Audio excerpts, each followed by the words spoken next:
शुरू से शुरुआत की जाती है, शुरू से शुरुआत की जाती है, लेकिन जब पर्पस की बात की जाती है तो कई बार कई बातों पर भी बात की जाती है। लेकिन आज हम सिर्फ बातें नहीं करेंगे, आज हम पर्पसफुली बातें करेंगे। Hi, this is doctor Rashmi Shukla, director of know your talent. पिछले 14 सालों से हम सेंट्रल नागपुर में, सेंट्रल इंडिया में एक leading career development and child development company के तौर पर काम कर रहे हैं। Day in and day out अलग अलग तरीके से, अलग अलग प्रॉब्लम से बच्चे और पेरेंट्स हमारे पास आते हैं। लगभग अभी आप देखोगे रिजल्ट्स का सीजन चल रहा है। एवरीवन वांट्स टू नो कि हम क्या करें, क्या करियर बनाएं। और मेरा सवाल रहता है, आप ये चीज क्यों करना चाहते हैं, सबसे पहले आप ये डिस्कवर करें। मेरे हिसाब से लगभग हर एक्शन का वाई क्लियर होना चाहिए। तो चलिए, आज मैं अपनी इस नई एक्टिविटी, नई series of podcast that is parenting nest पर और उसके पर्पस पर बात कर लेती हूँ। पेरेंटिंग नेस्ट, आज मैं, आप, इसको देखने वाला लगभग हर एक इंसान सुबह से शाम तक अगर काम करता है, पार्टली वो काम अपने लाइफ के पर्पस के लिए कर रहा होता है और मोस्टली वो काम अपने बच्चों के लिए कर रहा होता है। कहीं ना कहीं बच्चे अच्छे बने, काबिल बने, सेटल होए, कहीं ना कहीं ये हर इंसान का बहुत बड़ा पर्पस होता है। लेकिन इस पर्पस को परसुएड करते करते क्या कभी कोई ये सोचता है कि कहाँ तक हमें हमारे बच्चों के पर्पस को रियलाइजेशन करवाने में कौन सा योगदान दे पा रहे हैं, और अगर नहीं दे पा रहे तो कैसे दे। फंडामेंटली बात ये होती है कि जब भी पेरेंटिंग की बात होती है तो समस्याएं सबसे ज्यादा बाहर आती है। इन्हीं सारी समस्याओं को समाधान देने के लिए हमने सोचा कि क्यों ना, क्योंकि Nagpur central of India, 0 mile उद्गम हर चीज का, और यहाँ पर आप जब देखेंगे कि हम जिस लेवल की प्रोफाइल्स से आपको इंट्रोड्यूस कराएंगे, आपको लगेगा कि नागपुर सच में ऐसी जगह है जहाँ से कई हस्तियों ने जन्म लिया है। इस देश को बहुत बड़ा योगदान नागपुर का हमेशा से रहा है। पेरेंटिंग इस विषय पर और इस पर बढ़ते जा रहे चैलेंजेस पर हमने ये श्रृंखला चालू की है। इसी तरह के नागपुर के चुनिंदा फेमस रिसोर्स पर्सन्स पर जो एड्रेस करेंगे आपके वेरियस पेरेंटिंग इश्यूज, जैसे कि बढ़ते हुए साइबर क्राइम्स, बढ़ते हुए जुवेनाइल क्राइम्स, बच्चों में बढ़ता हुआ मोबाइल एडिक्शन और भी बाकी तरह का एडिक्शन, उनके बढ़ते हुए रिलेशनशिप इश्यूज, उनमें बढ़ रही sexual promiscuity, curiosity, self centric behaviour जो बच्चों का हो गया है, they are hardly bothered what their parents are going through, what they want. उसके अलावा यूथ टोटली डाइवर्टेड, बेसिकली यही विषय है आज का। डाइवर्टेड यूथ तब होगा जब उसके पास पर्पस नहीं होगा, और वो पर्पस कहाँ से और कैसे ढूंढना है, यही तो आज का विषय है। बट इसके अलावा आगे हम इसी श्रृंखला में बच्चों की फिजिकल हेल्थ, मेंटल हेल्थ, इसके अलावा बहुत सारे कॉम्प्लिकेटेड रिलेशनशिप इश्यूज और बहुत सारे स्ट्रेसेस जो आज का यूथ, आज का बच्चा ही इज अंडर गोइंग, एंड उसके साथ साथ parent doubly they are undergoing. इन सारे सवालों के जवाब, इन सारे स्ट्रेसर्स के जवाब हम हमारी श्रृंखला से देने की कोशिश करेंगे। और आज जो हमारे साथ हैं, जो बात करेंगे पर्पस की, अब उनके बारे में मैं क्या ही बोलूं। जिस तरह से वेदों ने हमारी सनातन संस्कृति को प्रकाशित किया, वैसे ही नागपुर के मेडिकल सर्कल से निकला हुआ ये इंसान, जिन्होंने नेशनली और इंटरनेशनली मेडिसिन और मेडिकल एजुकेशन को बहुत हद तक के प्रकाशित किया, ऐसे डॉक्टर वेद प्रकाश मिश्रा सर। जब वो बोलना शुरू करते हैं तो शायद उन्हें लगे कि वो रुक जाए, लेकिन सुनने वालों को लगता है कि सुनते जाए। Besides being an ace academician working in the field of medical education, he was conferred with prestigious B.C. Rai National Award for the year 2016 in the category of to recognize merit of an eminent medical teacher ceremonially at the hands of Honorable President of India at Rashtrapati Bhavan on 28th of March 2017. He was also conferred with DSc, that is honoris causa, by 7 Indian Health Sciences Universities in 1 DMSc honoris causa by an Indian Health Sciences University in recognition of selfless services rendered to the cause of medical education of impact and consequences at national and international level. He had 102 registered copyrights to the credit, specifically around medical education. So if you look into his current position, he is principal advisor to Honorable Chancellor at Krishna Vishwa Vidyapit, deemed to be University Karad. He is chief advisor at Datta Meghe Institute of Higher Education and Research, deemed to be University Nagpur. International co-chair Global Network of Medical Health Profession Education, Melbourne, Australia. Secretary General, International Council of Global Network for Medical Health Professions and Bioethics Education. President, Association of Medical Educator at India.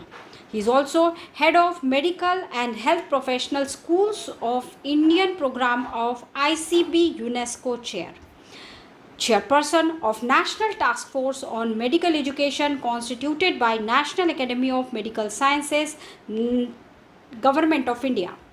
Member of International Committee for Bioethics of Asia Pacific Region. Advisor, Human Ethos Committee Association, Bangalore. He is also chairman of Academic and Accreditation Board, National Indian Medical Association, New Delhi. Special Advisor, Indian Medical Association Headquarters, New Delhi.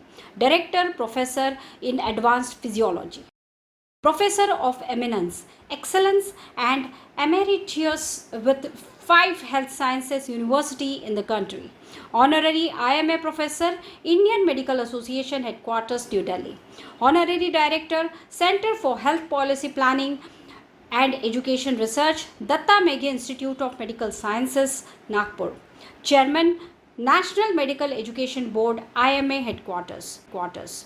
Member, National Advisory Council, Indian Medical Association, New Delhi. Academic Head and Convener of Academic Councils, SAARC Medical Association. Senior Vice President, Management Committee, Education, Promotion and Society for India, EPSI, New Delhi. नमस्कार। ऐसे doctor Ved Prakash Mishra sir आज की new generation की parenting में enlightenment around purpose of life, इस बात पर हम बात करने की कोशिश करेंगे। मैं तो कोशिश ही कर सकती हूँ, सर की कोशिश नहीं है। It's an perfect enlightenment after going through and meeting through so many people and such an extensive experience. जब हम सोच रहे थे कि इस पेरेंटिंग नेस्ट की शुरुआत कैसे करें, किस इंसान से शुरू करें, किस विषय से शुरू करें, और जैसा कि अभी इस वक्त नीट को लेकर बहुत सारा बवाल मचा हुआ है, पेरेंट्स परेशान है, बच्चे परेशान हैं, बट कोई भी ये नहीं सोच पा रहा है कि ये सब चीजों का पर्पस, यानी are we really aligning with the purpose. मैं day in and day out ऐसे बच्चे और पेरेंट्स से मिल रही हूँ जो 2-2, 3-3, 4-4 नीट अटेम्प्ट्स देने के बाद भी 5वां अटेम्प्ट भी देने के लिए तैयार है। सो जब मैं सर से पूछने आई कि सर हम क्या करें, मतलब हम कैसे जवाब दें, हम कैसे उन लोगों को समझाएं, और क्यों ना हम इस पर एक एपिसोड शूट करें। और सर ने कहा, रश्मि आप बहुत सेंट्रल, बहुत ही नैरोड बात करिए, हम एक ब्रॉडर बात करते हैं। ब्रॉडर बात में बेसिकली जिन लोगों को अपने लाइफ के पर्पस का एहसास होता है, उन्हें ये सारे डिसीजंस में कोई कंफ्यूजन नहीं होता है। तो वहां से मुझे भी लगा कि yes, it is something very good start to this podcast series where we would essentially starting with the purpose. So the parenting nest का पर्पस ये है कि लोगों को और बच्चों को उनके पर्पस तक कैसे पहुंचाया जाए, उसमें आने वाली अड़चनों से कैसे निजात दिलाया जाए। और आज के एपिसोड का पर्पस है डॉक्टर वेद प्रकाश मिश्रा सर की मुखवाणी से हम सुने कि आज के डेट में लाइफ पर्पस कितना इसेंशियल है, और आपको क्यों लगा कि हमने ये सीरीज इस विषय से शुरू करनी चाहिए? Over to you Mishra sir. बहुत बहुत धन्यवाद रश्मि जी। एक तो पहले आपके प्रयोजन को लेकर मैं साधुवाद व्यक्त करना चाहूंगा। पर्पस यह केवल एक तात्कालिकता का विषय नहीं है, यह सार्वकालिकता का विषय है। There can not be a human life and there should not be a human life which can be without purpose. Therefore life and purpose they are integrated and interwoven with each other. मैं जो मूलभूत रूप से कहना चाहता हूं वो ये है कि मानस के अंतर्गत एक चौपाई का बहुत छोटा सा पद है। मैं समझता हूं इस पद को ही अगर हम समझ लें तो जो सूत्र मैं रखना चाहता हूं वो अपने आप उद्धृत होता चला जाएगा। गोस्वामी तुलसीदास जी रामचरितमानस की चौपाई के एक पद में कहते हैं, बड़े भाग मानुष तन पावा। न जाने कितना बड़ा मेरा भाग्य है कि मुझे मनुष्य का तन मिला। इवोल्यूशन की दृष्टि से आप विचार करें, it took billions and billions and billions of years for the purposes of evolution of a single unicellular amoeba into a homo sapien that you and me are. What is the difference? Even a cell was capable of living its entire life. And what exactly therefore the homo sapien that we are, we differ from that unicellular organism. हम बुद्धिमत्ता में अलग हैं, हम चेतना में अलग हैं, हम चित्त में अलग हैं, हम मन में अलग हैं। इवोल्यूशन केवल शारीरिक नहीं हुआ, इवोल्यूशन बुद्धि का हुआ, इवोल्यूशन चेतना का हुआ, इवोल्यूशन मन का हुआ, इवोल्यूशन सोच की हुई, इवोल्यूशन गंतव्य का हुआ, इवोल्यूशन मंतव्य का हुआ। इवोल्यूशन के ये सारे डायमेंशंस हमको ध्यान में रखने चाहिए। और इसलिए जब मैं कहना चाह रहा हूं कि there can not be a life without purpose and a purposeless life is a meaningless life. Therefore हम ये मान करके चलें कि आज पर्पस की इतनी आवश्यकता क्या है। आज नहीं, हमेशा पर्पस आवश्यक था, आज भी पर्पस आवश्यक है, और चिरंतन काल तक जब तक मनुष्य रहेगा तब तक उसके लिए पर्पस आवश्यक नहीं, अत्यावश्यक होगा, अनिवार्य होगा। What is purpose? पर्पस गंतव्य है। गंतव्य का तात्पर्य कि why I am born, what for I am born, what reason I am born, and therefore what is that which I am required to be converting into three things. A, in the form of an achievement, B, in the form of an accomplishment, and C, in the form of an attainment. These are the three A's. मैं इनको philosophical संदर्भों के अंतर्गत नहीं देखना चाहता। मैं अत्यंत व्यावहारिक आदमी हूं, सांसारिकता के संदर्भों में व्यावहारिकता का आधार लेकर प्रतिपादित करना चाहता हूं कि पर्पस का तात्पर्य अत्यंत सीधा सरल है। मैं क्यों हूं? यह प्रश्न हर किसी के जहन में होता है। मैं क्या हूं, मैं कैसे हूं, और मुझे कहां होना है।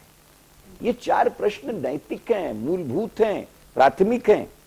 इन्हीं प्रश्नों को लेकर अगर सचमुच में हम देखना चाहते हैं इनके उत्तर के उत्तरदायित्व के निर्वहन का स्वर, तो चलिए उस 14 वर्ष के बालक की ओर जो अपने एक छोटे से केरल के गांव से निकला, एक सवाल को लेकर निकला, को हम, मैं कौन हूं? और अंतराल के बाद में उसने, उस बालक ने उत्तर दिया, सो हम अहम ब्रह्मास्मि तत्वम असि। बालक का नाम आदि शंकराचार्य। शंकर भाष्य की रचना जिसके अंतर्गत मैं कौन हूं का तात्पर्य केवल मैं फिजिकल कौन हूं इससे नहीं है, मैं मेंटल कौन हूं इससे नहीं है, मैं स्पिरिचुअल कौन हूं इससे नहीं है, मैं इमोशनल कौन हूं इससे नहीं है, मैं बिहेवियरल कौन हूं इससे नहीं है, मैं सोशल कौन हूं इससे नहीं हूं, मैं एब्सोल्यूट में कौन हूं और मैं क्यों हूं। मैं कौन हूं की पहचान हो जाने के बाद आप क्यों हूं से अलग कर दीजिए, कौन हूं अपने आप निरस्त होता चला जाता है। देयरफॉर ये इक्वेशन हमको समझना पड़ेगा। हम हैं तो हम निरर्थक नहीं हैं। हमारा होना निरर्थकता का कारण नहीं है, हमारा होना संपूर्णता का कारण है, हमारा होना परिपूर्णता का कारण है, हमारा होना सफलता का कारण है, हमारा होना सिद्धता का कारण है, और हमारा होना सार्थकता का कारण है। इन 7 बिंदुओं को आप रख दीजिए, इसी को जिंदगी का इंद्रधनुष कहते हैं। और ये किसी का एकाधिकार नहीं है, कोई ये मान करके चले कि अमुक अमुक अमुक पैदा हुए इसलिए वो हो गए, यह केवल प्रासंगिक है, यह सर्वाधिकार है। Every man is born to live to a purpose. Therefore निर्धारण की दृष्टि से हमारे लिए सबसे आवश्यक यह है कि हम पर्पस को निर्धारित करें।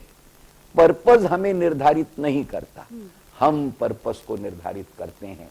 मैं क्यों हूं, मैं कौन हूं और मैं किस लिए हूं, इन तीनों के प्रश्नों के उत्तर देने के उत्तरदायित्व की पहली सीढ़ी यह है कि मैं हूं। मैं हूं का तात्पर्य मेरे पर्सनलाइजेशन के साथ है। मैं पर्सन हूं, मैं इंडिविजुअल हूं, मैं एकाकी हूं। मैं क्यों हूं? क्योंकि मेरा होना अनिवार्य है। इसलिए अनिवार्य है कि एक पर्पस जिसकी परिपूर्णता मेरे कारण से होनी है, वो पर्पस है। उस पर्पस तक पहुंचकर उसे चरितार्थ स्वरूप देना, ये मेरी जिम्मेदारी है। इसलिए मेरा होना केवल मेरे होने के लिए नहीं, मेरा होना उस पर्पस के लिए है। पर्पस और मैं एक रूप हैं, पर्पस और मैं समरूप हैं, पर्पस और मैं एक दूसरे के पूरक हैं, और पर्पस और मैं एक दूसरे के कारण, प्रश्न और उत्तर हैं। इसके प्रति उत्तरदायित्व ही पर्पस की तलाश और पर्पस की सिद्धता के प्रति चलने वाला पहला कदम है। करियर इसी का एक रूप है। हम करियर को पर्पस कहते हैं। बिल्कुल, पर्पस का एक सुंदर सा स्वरूप करियर है, इस बात को नकारा नहीं जा सकता। पर हम ये मान करके चलें कि पर्पस ही पूर्ण, करियर ही पूर्ण पर्पस है, यह नहीं हो सकता। पर्पस की अनेक छटाएं हैं, पर्पस के अनेक व्यापकता के स्वरूप हैं। पर्पस परत दर परत दीख पड़ता चला जाता है, और उसकी प्राप्ति ही ध्येय, लक्ष्य और गंतव्य के रूप में हमें दैनंदिन जीवन के अंतर्गत निर्धारण के तौर पर दीख पड़ती है।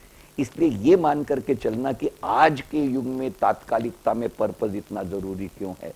पर्पस कल भी जरूरी था, पर्पस आज भी जरूरी है, पर्पस कल भी जरूरी होगा, और इंसानी जिंदगी की कलकल की कलरव का प्राथमिक स्वर ही पर्पस है। इसलिए पर्पस को लेकर किसी प्रकार की दुविधा हमारे और आपके जहन में नहीं होनी चाहिए। हर किसी के लिए पर्पस है, और बिना पर्पस के हम हो ही नहीं सकते। इतना सीधा समीकरण है। बिल्कुल सही कह रहे हैं सर आप।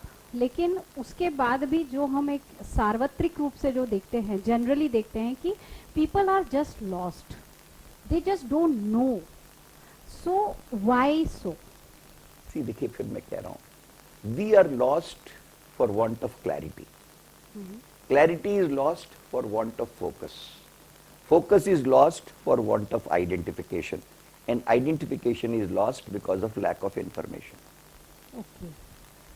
5 चीजें अब्दुल कलाम जी ने बिल्कुल पर्पस के निर्धारण के लिए कही। मैं उनका उद्धरण कर देना चाहता हूं और व्यावहारिकता के साथ कहना चाहता हूं। डॉक्टर अब्दुल कलाम कहते हैं कि the young men of my country need to have 5 eyes. अब ये 5 आईज के पीछे का भी आधार हमको समझ लेना चाहिए। वैदिक संस्कृति और परंपरा के अंतर्गत त्रयंबकेश्वर 3 आंखों वाला दृष्टि की दृष्टि से उच्चांग है। ये वे त्रयंबकेश्वर की भावना से संतुष्ट नहीं है। वो कहते हैं कि my young mind should have 5 eyes. और वो जो आईज कहते हैं वो EYE नहीं है, वो 5 आईज, ओके, आई अपॉस्ट्रोफी एस है। परंतु उसी को वो आईज की सिमिलरिटी देते हुए कहते हैं you should have 5 eyes to identify 5 eyes. The first eye, one should have an eye on the first eye is eye for information. The second eye is eye for imagination. The third eye is an eye for intuition. The fourth eye is an eye for integration. And the fifth eye is the result of 4, which is innovation. Wow. These are the 5 parables. आप अगर मुझसे पूछें कि purpose क्या है, 1 who has an eye on information, one who is able to correlate his or her imagination with that information, one who is in a position to put the intuitive potential of his or hers into that imaginative information, and is in a position to work out a modality of integration of the four. Take it for granted, he or she is creating an innovation in life every moment, every drop of the hat, and that is the purpose of life. These are the 5 attributes which go to constitute the purpose of life. Lack of information, I shall be lost. Information is there, but no conceptualization, I shall be lost. Information and conceptualization is there, but no conversion into knowledge, it will be lost. Knowledge not converted into wisdom, it will be lost. Wisdom not converted into experience, again it will be lost. And experience not converted into cultivation, it will be lost. The perpetuation of the series is absolutely linked to each other. Therefore, the mother repository is, I must be informed. If I am wanting to walk a path, मैं अगर किसी रास्ते पर चलना चाहता हूं, तो मुझे उस रास्ते की पूर्व जानकारी होनी चाहिए. मेरा गंतव्य कहाँ है ये मुझे मालूम होना चाहिए. If I am wanting to be going to my nose as Nagpur, I cannot go via Kanpur. The ears will not take me to my nose. Therefore, straightening of the path, identification of the path, ignition onto that path, illumination onto that path, all this will be mandated and required. Nobody is going to give this to me in charity. It is not going to be descending down from heaven or getting germinated out of the earth. It will have to be worked out. Therefore, informational plank, imaginative plank, intuitive plank, integrative plank, all put together, innovative plank. That will lead to my purpose. This is exactly what is career making. Therefore, I say, when you talk of this, what will be? It does not come automatically. I will have to be aware of my attitudes. I will have to be aware of my aptitudes. I will have to be aware of my analytical skills. I will have to be aware of as to what exactly is my out of context and out of reason thinking. All these are the things which I will have to be aware of. I have got descriptive ability well, and I am wanting to enter into an analytical domain. I will be a square in the peg hole. I have got analytical mind, and I am wanting to enter into a descriptive domain. I will be a square in the peg hole. So therefore, I am required to be charting my path which is commensurate with my identified attributes that I intrinsically have. See, everything is not cultivable. I have an intrinsic worth. I have an intrinsic potential, and then I am blending it with extrinsic mechanisms for the purposes of its accentuation, elaboration, acceleration. These are the modalities in which they are required to be put to. But if I am not even aware of it, then why? Right? Role of counselors, I always say. There are n number of things which we have, but we are not aware of. हमारी किंवदंती है, और किंवदंती क्यों? मानस का तो सबसे बड़ा कथानक है. सबसे बड़ा घटनाक्रम अगर मानस में सिद्धता और सार्थकता का है, तो मैं आपको बताता हूं रश्मि जी, वह सेतु बंध है. 100 योजन के समंदर के ऊपर में पत्थरों को तैरा करके सेतु का बांध देना, ये अभूतपूर्व घटना है जो किसी फिजिकल प्रिंसिपल के तहत सच नहीं मानी जा सकती थी. परंतु उसका निर्माणकर्ता कौन है? उसके निर्माणकर्ता के पहले सीता की खोज अनिवार्य है, क्योंकि सीता की खोज की अनिवार्यता की पूर्णता के बिना सेतु बंद हो नहीं सकता था. हनुमान के लिए सेतु उपलब्ध नहीं था. हनुमान की यात्रा के बाद सेतु बंद होता है. हनुमान को तो केवल छलांग लगाना उसके हाथ में था. हनुमान छलांग कब लगाता है? प्रश्न लेकर के आप अगर सुंदर कांड की शुरुआत ही आप पढ़ें, जो मानस का सबसे सुंदर कांड है, वो कहां से शुरू होता है? जामवंत के बचन सुहाए, सुनि हनुमंत हृदय अति भाए, अप लगी मोहि पर खेव तुम भाई, सह दुख कंद मूल फल खाई, जब लगी आमो सीत ही देखी, होत काज मन हर्ष विशेषी, अस कहु नाथ सबहु को माथा, चले हर्ष ही धरि रघुनाथा. तात्पर्य किस बात का है? कौन से वचन सुहाए? किसके वचन सुहाए? क्यों सुहाए? हनुमान को विस्मरण है अपनी शक्ति का. उन्हें इस बात का एहसास ही नहीं कि ये 100 योजन क्या, मैं 1000 योजन का समंदर नाप सकता हूं. विस्मरण है. ताकत है, क्षमता है, औकात है, लायकी है, लियाकत है, विस्मरण है। जामवंत लगता है बताने के लिए। और कौन जामवंत? जो चिरंजीवी है। काउंसलिंग चिरंजीवी होती है। जामवंत स्मरण कराते हैं कि हनुमान तुम कौन हो।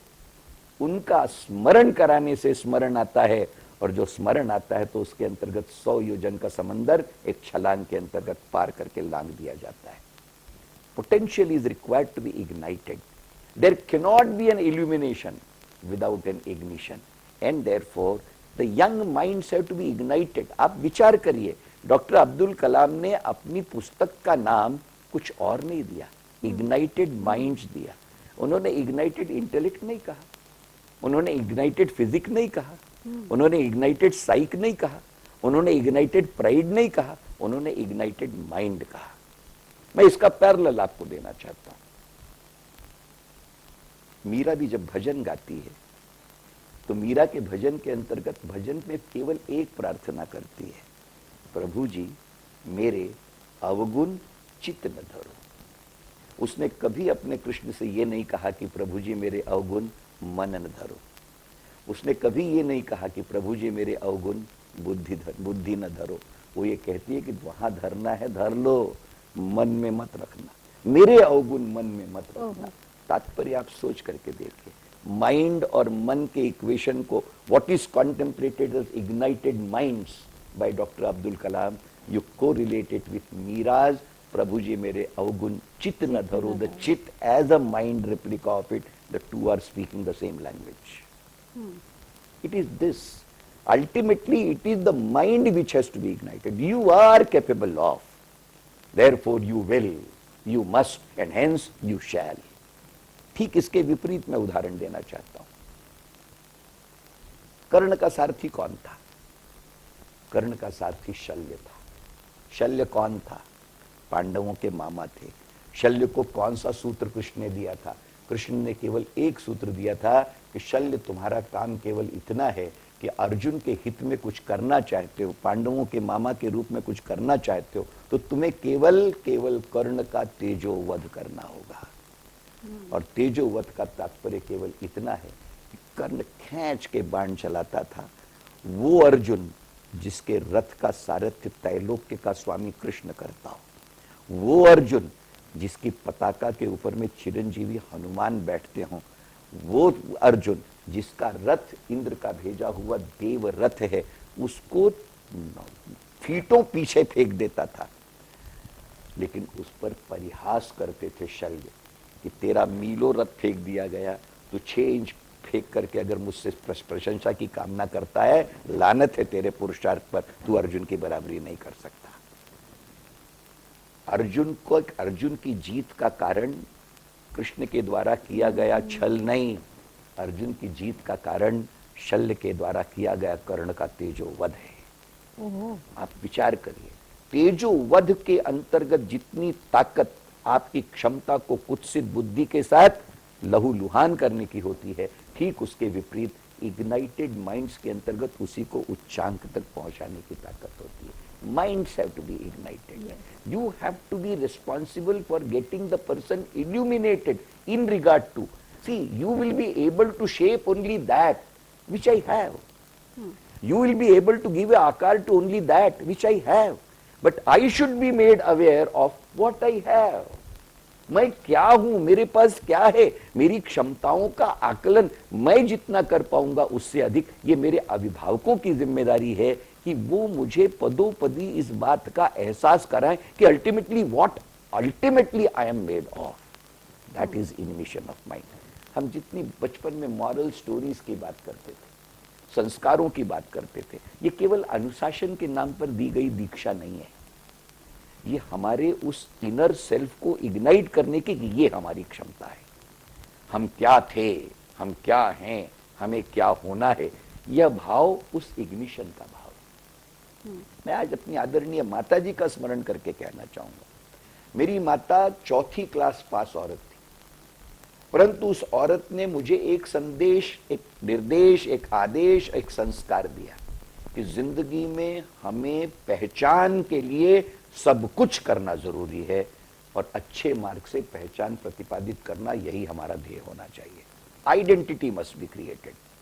अगर आइडेंटिटी नहीं है, आप मान करके चलिए कि जीवन निरर्थक है। जीवन की निरर्थकता को सार्थकता में रूपांतरित करने का जो गंतव्य बनाम पर्पज है, उसी का नाम आइडेंटिटी है। You have to create an identity. मिटा दे अपनी हस्ती को। अगर कुछ मर्तबा चाहे कि दाना खाक में मिलकर गुले गुलजार होता है, it is that which is required to be nurtured and cultivated. Therefore, perception of identification of self, और self का अर्थ होता है I am cognizable. Cognizability, आप कभी कल्पना करिए। कल ही मैं इंटरव्यू दे रहा था, that was on virtual teaching versus real teaching. इस पर मेरा इंटरव्यू लिया जा रहा था। उसने पूछा, साहब वर्चुअल टीचिंग का इतना प्रिसिशन है, ये है वो है। मैंने कहा बिल्कुल सब स्वीकार, but one area where virtual teaching in spite of its precision will not be in a position to replace the real teaching. मैंने कहा साहब, बच्चा कंप्यूटर पे गेम खेलता है, उसका स्कोर आता है, कंप्यूटर उसकी वाहवाही करता है। आप कल्पना करिए, कंप्यूटर की वाहवाही से वो आनंदित होता है। मैं आपको याद दिलाता हूँ, छोटी छोटी परीक्षाओं के अंतर्गत नन्हा बालक के रूप में जब मैं क्लास में पहला आया करता था, और मेरे पहले आने पर मेरी टीचर मेरी पीठ थपथपाया करती थी, ऐसे कंप्यूटर की 1000 थपथपाहटों से ज़्यादा गर्माहट मेरे उस टीचर की पीठ के थपथपाने के अंतर्गत मुझे आज भी महसूस होती है। आप विचार करिए, जो हम what we instill in terms of doables which will fetch us identity, that quest for identity, this is what is purpose of life. मुझे आप बताइए, यंग माइंड अपने आप को तराश करके सुंदर देखना और दिखाना चाहता है या नहीं चाहता है? बिल्कुल चाहता है। We would like to be present ourselves in the best form. ये बेस्ट फॉर्म हमारे जहन में कहां से आता है? हम उस बेस्ट फॉर्म के साथ अपनी आइडेंटिटी एस्टैब्लिश करना चाहते हैं। इसका मतलब quest of identity, physical identity हमारे जहन में है या नहीं है? हम स्मार्ट दिखना चाहते हैं। स्मार्ट की यही व्याख्या, फिजिकल स्मार्टनेस से जब पर्पस में बदल जाए तो स्मार्ट ऑब्जेक्टिव के साथ जुड़ जाता है, क्योंकि पर्पस बिना ऑब्जेक्टिव के पूरा हो नहीं सकता। और ऑब्जेक्टिव का स्मार्टनेस मैनेजमेंट भाषा में डिफाइंड है। Objective should be smart. बोले what is then smartness of an objective? उसने कहा कि सब smart is SMART, S for specific. Objective specific होना चाहिए, M मेजरेबल होना चाहिए, A अचीवेबल होना चाहिए, R रीथिंकेबल होना चाहिए, और T टाइम बाउंड होना चाहिए। स्मार्टनेस के 5 डायमेंशन है। आपने ऑब्जेक्टिव बना लिया, मुझे बड़ा आदमी बनना है, तो बोले फिर क्या हुआ? बोले जब बनना होगा बन लेंगे, जब उसे बनाना होगा बना देगा, या लोगों को बनाते बनाते बन जाएंगे। ये ऑब्जेक्टिव हुई, ये क्लैरिटी हुई, ये पर्पस हुआ, ये फोकस हुआ। स्पेसिफिक कि मुझे जिंदगी का पर्पस हासिल करना है, और पर्पस हासिल करने के लिए डॉक्टर बनना है। स्पेसिफिक।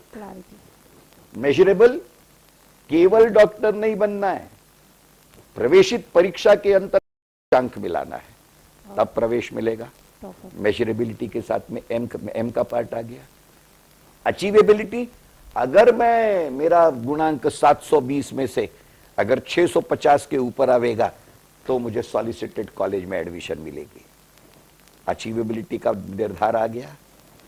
अगर नहीं मिला तो मैं छोटे मोटे कॉलेज में एडमिशन नहीं लूंगा, नेक्स्ट टाइम नीट करूंगा, बेहतर परफॉर्मेंस करूंगा, लूंगा तो यहीं लूंगा। रिन्यूएबिलिटी, रीथिंकेबिलिटी आ गई। और इस बार नहीं तो अगले, इस बार तो करूंगा ही, but otherwise absolutely within 2 terms करके दिखाऊंगा। टाइम बाउंड कर दिया मैंने। ये मेजरेबिलिटी ऑफ गोल्स है, ये ऑब्जेक्टिव है। आइडेंटिफाई कर लिया कि my purpose of life is creation of an identity. और क्रिएशन ऑफ एन आइडेंटिटी का मैं कोई बहुत छोटे छोटे घटनाक्रम रश्मि, मुझे जो जिंदगी में मैंने मेरे साथ अपने साथ घटे, जो मेरी छाती पे लिख गए, मुझे डिस्टिंक्टली याद है। 1968 की बात मैं आपको बता रहा हूं। मैं 8वीं क्लास का विद्यार्थी था, सरस्वती विद्यालय में पढ़ता था। हमारे स्नेह सम्मेलन के लिए चीफ गेस्ट बंग साहब आए हुए थे। ठाकुरदास जी बाबा। ठाकुरदास जी ने हम लोगों को व्याख्यान में एक छोटी सी बात बताई कि जिंदगी में हर आदमी 18 साल की उम्र के बच्चे जब आप हो जाओगे तो आप अपनी जो दस्तखत करोगे आप उसके लिए जवाबदेह हो जाओगे। हर आदमी 18 साल की उम्र के बाद अपनी दस्तखत का जवाबदेह हो जाता है। अब मैं आपसे प्रश्न ये करता हूं कि आप 18 साल के बाद हर आदमी की तरह केवल दस्तक के जिम्मेदार बनना चाहते हो या आप अपने दस्तक को ऑटोग्राफ में रूपांतरित करना चाहते हो? दस्तखत हर कोई करता है, पर आइडेंटिफिकेशन का मार्क वो है कि जो दस्तखत ऑटोग्राफ में रूपांतरित हो जाए उस दस्तखत को दस्तखत नहीं दस्तावेज कहते हैं। पर्पस ये है, everybody should be entitled to having an aim of converting his और her signature into an autograph. Purpose हो गया। बड़प्पन, इसके मायने आपको निर्धारित करने पड़ते हैं, विजिबिलिटी के मायने निर्धारित करने पड़ते हैं, पर्पस के दायरे आपको स्पष्ट करने पड़ते हैं कि this purpose of identity through this, कि मुझे डॉक्टर बनना है, डॉक्टर बनने के लिए प्रवेशित होना है, प्रवेशित होने के लिए नीट परीक्षा के अंतर्गत उच्चांक मिलाना है, प्रवेशित होने के बाद में परीक्षाओं के अंतर्गत हायर रैंकिंग के साथ में आना, वो हायर रैंकिंग के साथ के अंदर में मुझे विजिबिलिटी मिलेगी, उस हायर रैंकिंग के साथ में then I will be prospering myself into this particular domain, in this step up mechanism, in this specificity, in this clarity, in this measurability, in this time bound frame, so that मैं अपने benchmarks निर्धारित करते चले जाता हूं। पद क्रमित तब होते हैं, इसलिए मैं बार बार कहता हूं, मुझे फिर याद आता है ऑस्कर वाइल्ड का एक बड़ा सुंदर सा वाक्य है कि all of us are born as stones। हम हर कोई निरीह पत्थर की तरह पैदा होते हैं, but then there are some who are capable of converting themselves into precious stones, some into gemstones, but then they are really those who convert themselves into milestones, stone to milestone. This is the conversion which is desirable. ये purpose है। हम gemstone को अगर purpose मान लेंगे, purpose है, बड़ा है, अचीवेबल है, अटेनेबल है, बट अल्टीमेट है नहीं है। स्टोन टू माइलस्टोन हमको आज तय करना पड़ता है कि this is my purpose, identity is my purpose. Then that identity, when is required to be achieved, is converted into a target. Is converted into a goal. ये मेरा गोल है। And then goal has to be reduced down to target. कि मुझे doctor बनना है तो पहले NEET की परीक्षा पास करनी पड़ेगी, फिर फर्स्ट एमबीबीएस पास करना पड़ेगा, सेकंड एमबीबीएस पास करूंगा, थर्ड पास करूंगा, फोर्थ पास करूंगा, इंटर्नशिप पूरी करूंगा, तब डॉक्टर बनूंगा। टारगेट्स हो गए, डॉक्टर बन गया, पीजी करूंगा, पार्ट 1, पार्ट 2, पार्ट 3, पीजी हो गया, पीजी हो जाने के बाद में डॉक्टरल डिग्री करूंगा, पार्ट 1 एंट्री हो गई, एंट्री होने के बाद में थीसिस सबमिशन किया, डाटा कलेक्शन से लेकर के प्रेजेंटेशन किया, and finally the conferment of degree, my academic profile. The goal is to become a successful doctor with identity. Objective is generating a larger self of mind.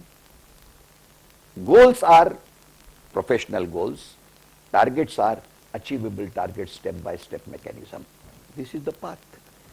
Ignition, illumination, reaching, achieving, attaining, accomplishing. Finished. This is the 7-path rainbow of life. यही जीवन का इंद्रधनुष है। क्या कठिन है इसमें? कठिन ये है कि हम दो कारणों से प्रभावित होते हैं। एक एब्सेंस ऑफ क्लैरिटी और फियर ऑफ फेल्यूर। सबसे बड़ा डर जो हमको तबाह कर देता है, हम एक ही चीज से डरते हैं, हम वाहवाही के इच्छुक हैं पर फेल्यूर की हंसी को लेकर के हम बर्दाश्त करने की स्थिति में नहीं होते। यही हमारी पराजय का सबसे कारण है। और यहीं पर उत्तर दिया है अब्दुल कलाम जी ने। आपको FAIL, फेल, इस शब्द का अर्थ समझ लेना चाहिए, तभी जाकर के आप अपनी मंजिल को पाएंगे। FAIL का अर्थ होता है not failing, it is first attempt in learning. First attempt in learning. जिंदगी में कोई विजय अंतिम नहीं है और जिंदगी में कोई पराजय अंतिम नहीं है। There is always the possibility of regrouping reorganizing, rescheduling, realigning, reattaining, and re-emerging. There is nothing full and final. No single event in the form of even absolute failure will be in a position to take and decide the fate of one's final quest for identity. कदम चूम लेती है खुद अपनी मंजिल, मुसाफिर अगर अपनी हिम्मत न हारे. That हिम्मत is self consolidation. हमारा सेल्फ कंसोलिडेशन वीक है, हमारा सेल्फ एनालिसिस वीक है, हमारा सेल्फ परसेप्शन वीक है. हम सेल्फ डाउट की ही जिंदगी जीते चले जाते हैं.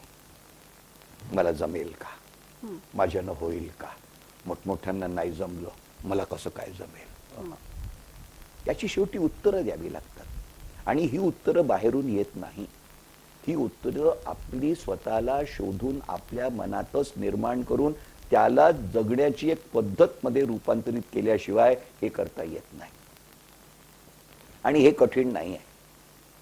माझ्यासारखा अत्यंत विपरीत परिस्थितीमध्ये जन्म घेणारा माणूस, रिसोर्सलेस माणूस जर या मजलपर्यंत पोहोचू शकतो तर कुणीही या मजलपर्यंत पोहोचू शकतो, हा माझा दृढ विश्वास आहे. And therefore I am telling you with this conviction, only one thing which can make a difference. Yesterday only I was felicitating meritorious students. Therein I advise them only one thing. Children, just develop an attitude. If you think that there will be no difficulties in the path that you are working on, absolutely foolish. There will be difficulties. There will be challenges. There will be questions which will be testing you. Life cannot be a bed of roses. And even if it is, there cannot be a rose without thorns. How can life be a bed of roses? And you cannot pick up roses without getting hurt by the thorns. Then what? The answer only lies in, whenever a poser comes to us, what do we think? Answering it, can I? Now if your attitude is can I, what is the punctuation? Question mark. Who will answer that question mark? Can I can never answer a question mark. What is the answer? Just change the positions. Instead of a can I attitude, convert it into I can. Right. The question mark withers. जेव्हा the moment you say I can, question mark न जाने कहाँ भाग जाता, पता तक नहीं चलता. हमारा एटीट्यूड कैन आई का है, हमारा एटीट्यूड एम्फेटिक आई कैन का है ही नहीं. हम आई कैन को लेकर के डरते रहते हैं. और डरते क्यों रहते हैं? हमारे डर का एकमात्र कारण ये है, जीत गया तो ठीक है, जम गया तो ठीक है, नहीं तो ये सब हंसेंगे मेरे को, ये सब हंसेंगे मेरे को. मेरे को एक समझ में नहीं आता, वो हंस भी लेंगे, मेरा क्या बिगड़ जाने वाला है? और वो अगर मेरे को खूब शाबाशी भी दे देंगे, उससे मेरा क्या बन जाने वाला है? Therefore, my only request to my young children has always been, do not be crazy for appreciation. If you will be letting appreciation stick to you, take it for granted, you will never be able to sustain the appreciation. जिंदगी में प्रशंसा को स्पर्श मत करने दो, आप अप्रशंसा को सहजता से स्वीकार कर लो. परंतु अगर प्रशंसा के पीछे पागलों के जैसे भागते रहोगे, अप्रशंसा आपको तबाह कर डालेगी. Moral of the story is identification of your objective for a purpose, translation of that into a definite goal, that goal to be reduced down in the time-bound targets, and working out with passion, devotion, dedication and single-minded focus for the purposes of achievement of that target is the surest path to success. Operationally speaking, only one yardstick of evaluation. जिंदगी में आपको कितनी बार चीजों को लेकर के excuses देने पड़ते हैं, उसकी गिनती कर लो. वही आपके कब्रिस्तान के सबसे बड़े कीले हैं. जिंदगी में सक्सेसफुल आदमी को कभी एक्सक्यूज नहीं देना पड़ता, और जो एक्सक्यूज देते हैं वो कभी सक्सेसफुल होते ही नहीं. क्योंकि एक्सक्यूज देने में वो सारी बुद्धिमत्ता इस तरीके से खर्च करते हैं कि जहां पर एक्सक्यूज देकर उन्हें केवल एस्केप रूट की तलाश होती है. Escape route is always an antithesis of route to success. That is so simple. I'm sorry I have taken your long time, but I thought that this is a thought which was in my mind, which I was wanting to ventilate, and therefore, in this affordable opportunity, I have tried to put it across with whatever little understanding I have on this. So wonderfully, शायद मेरा भी question paper leak हो गया था because you answered 2 more questions. नहीं, मुझे नहीं मालूम आपके प्रश्न क्या है. That is the difference between goal and purposes that you have ably answered. Second is I was to ask that if it is so essential, then what is the difficulty? That also you I have elaborate told you, so difficulty well. is all. तुझं आहे तुझ्यापाशी. सगळ्या अडी अडचणी तू तुझ्या स्वनिर्मित आहे. म्हणून त्याची उत्तरं तुलाच द्यावी लागते. Or specifically when it comes to purposes versus career, which is at peak juncture. this Career young is an tiny- interim modality of purpose. Right. It is an instrumentality. Career is an instrumentality for the purposes of achieving the purpose that you have set out for yourself. Right so उसमें 2 difficulty sir जो मैंने day in and day out observe की है. एक है कि when the child is like एक तो बच्चा या तो सोच नहीं पा रहा है या वो सोचना नहीं उसको करियर या लाइफ में क्या चाहिए. दूसरा parental interference that parents wants their child to do certain things. So this is also in like secondarily, or I think I'll say primarily interfering with the real identification of purpose and planning, because career is an important part and parcel of purpose There are planning. 2 things we have to be very loud and clear about. Parenting means concern. Parenting basically is a realistic manifestation of concern, right? Concern should be limited to catering to the emotional self. Concern means what? When I talk in the educational parlance, 3 domains. Cognitive domain is knowledge, affective domain is behavior, attitude, concern, compassion, and psychomotor domain is skill. Therefore, concern is my emotional intelligence. Okay. My emotive intelligence, my ethical intelligence, my emotional intelligence, it should be born out of concern. My parents and my seniors must be making me emotionally rich, emotionally intelligent. But my concern, people who have concern for me, should never laden me and should never burden me with the responsibility of fulfilling their unfulfilled desires. That's This is the real problem. हमारे यहाँ का हर माँ बाप जिंदगी की अपनी व्यक्तिगत सारी असफलताओं को अपने बच्चे के माध्यम से सफलता में परिवर्तित करना चाहता है. यानी उसकी जिंदगी के सफलता का कोशेंट जितना बढ़ा उतना बेचारे उस बच्चे की डिग्री ऑफ डिफिकल्टी बढ़ी. हम बच्चों को हमने एक माध्यम बना लिया है अपनी फुलफिल्ड अनफुलफिल्ड एम्बिशंस की पूर्तता के लिए. See, they are your natural extensions, but they are not the extensions of your unfulfilled desires. See, this clarity, हमारी पेरेंटिंग के अंदर में ये क्लैरिटी का अभाव है. हम आज भी मतलब या तो हम उस पेरेंटिंग के अंतर्गत ओवर कंसर्न के अंदर में बच्चे को तबाह कर देते हैं या अंडर कंसर्न के अंतर्गत बच्चे को लाद देते हैं. हाँ. यानी नेट रिजल्ट ये है कि बच्चा समझदारी के दरकार पर आने से पहले ही उस गधे की तरह हो जाता है जिसके ऊपर में उसके मालिक ने उसकी कैपेसिटी के बियॉन्ड बोझा लाद दिया. हे पाबर हे तुला करायचं साहेब र पहा आमच्या प्रतिष्ठेचा प्रश्न आहे, हम लोग काय बोलतील. म्हणजे आप बताइए आप उस पे क्या लाद रहे हो. तुमची प्रतिष्ठा काय, लोक बोलतील काय, बोलतील तर तुम्हाला बोलतील, तुम्ही बोललेलं ऐका, त्याच्यावरती तुम्ही कशाला ओझं लादतात. But the fact of the story एक आप सोच करके देखिए, हम कई बार कंसर्न के नाम पर भी एक विशियस सर्कल के अंतर्गत उस बाल मन को फंसा देते हैं. दूसरा, wherever he or she needs us, do we really rise to the occasion? हमारा नेचुरल इंस्टिंक्ट कर्बिंग की ओर ज्यादा है, प्रोपोगेशन की ओर कम है. हे नाही करायचं, हे नाही करायचं, हे नाही, नेमकं काय करायचं ते सोडून काय नाही करायचं याचं पूर्ण पोथीपुराण आहे. Our most of the impartings are negations, not affirmations. Right. मुझे आप बताइए, हम कभी बच्चे को सिखाते कि धाड़स ने जगासमोर जायला पाहिजे. पहा बरं, सावधगिरीनं. म्हणजे काय? कॉशियस. हाँ. म्हणजे ultimately you are making that child over cautious. आणि ओवर कॉशियस का मतलब होता है over becoming fearsome. Over becoming fearsome is becoming losing his sense of fearlessness. शेवटी you have to face the world on your own. Right. Everybody is come as an own. Everybody has to live as his own. Everybody breathes for oneself. Everybody's heart beats for himself or herself. Therefore, you have to lead your own life. Therefore, the ownership of the life, it should be owned by you. ते आपल्याला कधी शिकवलंच नाही जात. Right.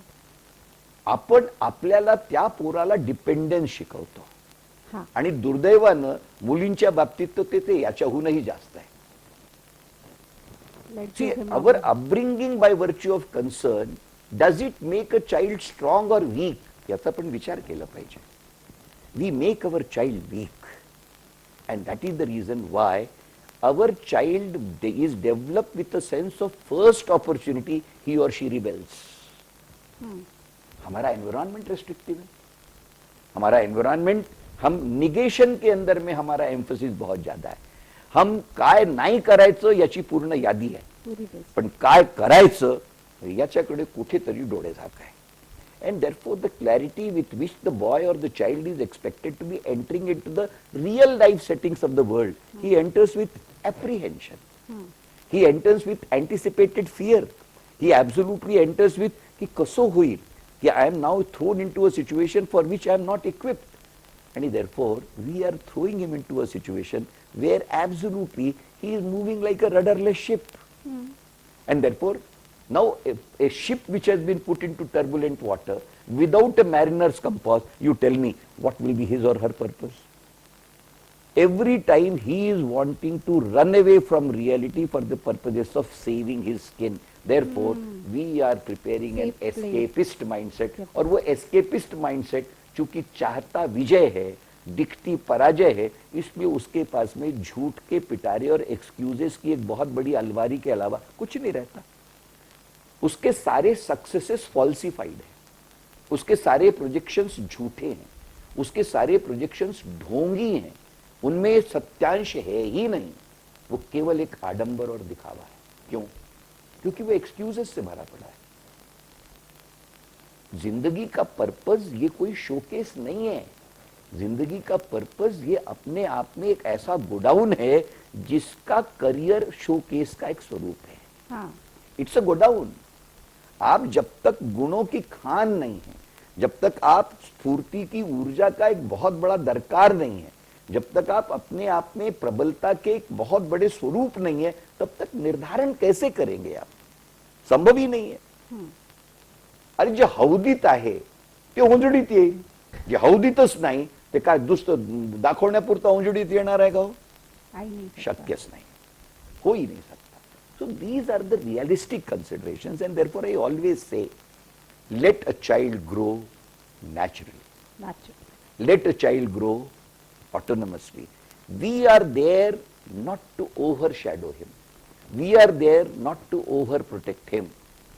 We are there. मैं आपको उदाहरण, biological उदाहरण देता हूं. अरे जंगलों के अंतर्गत आदिवासियों के घरों में पलने वाले बच्चों का कभी इम्यून लेवल टेस्ट कर लीजिएगा. अत्यंत सुखी घरों में पलने वाले बच्चों का इम्यून स्टेटस और वो गरीबों की झोपड़ियों में पलने वाले बच्चों का इम्यून स्टेटस टेस्ट कर लीजिएगा. इम्यून प्रोफाइल उनका हमारे रईसों के बच्चों के प्रोफाइल से कई गुना ज्यादा है. क्यों? क्योंकि उनका एक्सपोजर टू एंटीजन हमसे ज्यादा है. जो जितना ज्यादा एंटीजन को एक्सपोज होगा वो उतना ज्यादा उसका एंटीजेनिक प्रोफाइल बड़ा होगा. हमारे आचार्य शुक्ल जी ने बहुत सुंदर कविता में लिखा है कि भाई अल्टीमेटली फूल कहाँ शोभा देता है? जो अडिग रहता है अड़ा तूफान में बरसात में, वही तारा टूट जाता है शरद की रात में. मुक्त जीवन की प्रगति भी द्वंद्व में संघात में, फूल कांटों में खिला था सेज पर मुरझा गया. That is what it is. Testing times will make you prove what you are. Right. Otherwise, complacent times, they will never be in a position to give you anything of any sort. Let people be in testing times. Let people be in turbulent times. They will emerge out of it. So, ultimately what we can understand out of this is that parents should be just playing a role of cultivating a child and letting him grow the way he wants. जैसे कि हमने जैसे नहीं, जैसे not he किसान- wants, the way he should, The the way way he he or she is entitled to, Entitled so to. that he grows or she grows in all her propensities of realizing all that is there with him or her opportunity to flourish. Then how? Obviously, least interference. Least interference. It is facilitation without obligation.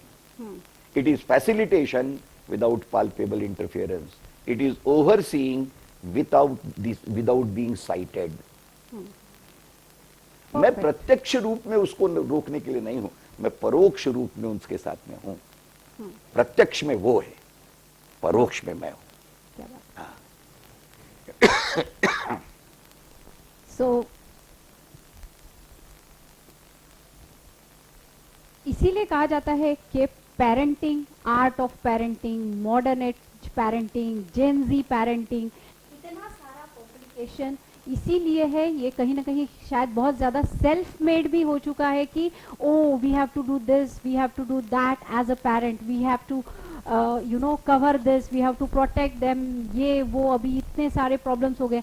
कहीं ना कहीं वो एक subtle maneuvering of the growing child should be the aim rather than really parenting, means active parenting. It is not required. एक छोटा से छोटा bird का बच्चा भी वो पेरेंट कर लेती है और वक्त रहते किक करके घोंसले से बाहर धकेल देती कि अब तेरा उड़ने का टाइम आ गया, अब तेरे इंडिपेंडेंट होने का टाइम आ गया. हमारे यहाँ पे उम्र जो भी हो, 20 हो, 30 हो, 40 हो, 10 हो, 15 हो, उतना ही एटीट्यूड, कंट्रोल और उतने ही इंटरफेरेंस और उतने ही डोमिनेशंस रहते हैं. Any and everything that child does, not only what child does but also what he think, what he should behave. So every each and every protocol अभी भी इंटरफेयर किए जाते हैं respective of age, with all due respect to the parents, because somewhere वो भी एक कोशिश कर रहे होते हैं कि बच्चा सही रहे, बच्चा सुखी रहे, बच्चा सफल रहे. लेकिन कहीं कहीं पे उनकी ये सारी एक्टिविटीज, मान लीजिए उस परिंदे की तरह है जो अपने बच्चे को गिर जाएगा, लग जाएगा, ये सोचकर उड़ने ही देना नहीं चाहता. यानी मेरे पास कई पेरेंट्स ऐसे आते हैं, नागपुर के बाहर नहीं भेजेंगे, नागपुर के बाहर ये सरवाइव नहीं कर पाएगा. अरे तो वो वैसे भी कब तक आप पुरोगे वो सरवाइव, उसको तो सीखना ही पड़ेगा उसके बल पे सरवाइव करना. So this is the total purpose कि the way the bird knows कि नेस्ट में कैसे रखना है और नेस्ट के बाहर जीने के लिए उसको कैसे काबिल बनाना है. इसी तरह के कई और विषयों को लेकर ये पेरेंटिंग नेस्ट फिर से आता रहेगा. आपको कमेंट्स में जो भी नया विषय चाहिए, जिस भी स्पीकर से आप ये सुनना चाहते हैं, आप ये ज़रूर भेजिए. और ये एपिसोड कैसा लगा ज़रूर बताइए और इसे शेयर ज़रूर कीजिए. साथ ही doctor Ved Prakash Mishra sir, thank you so much. आपने आपका प्रेशियस समय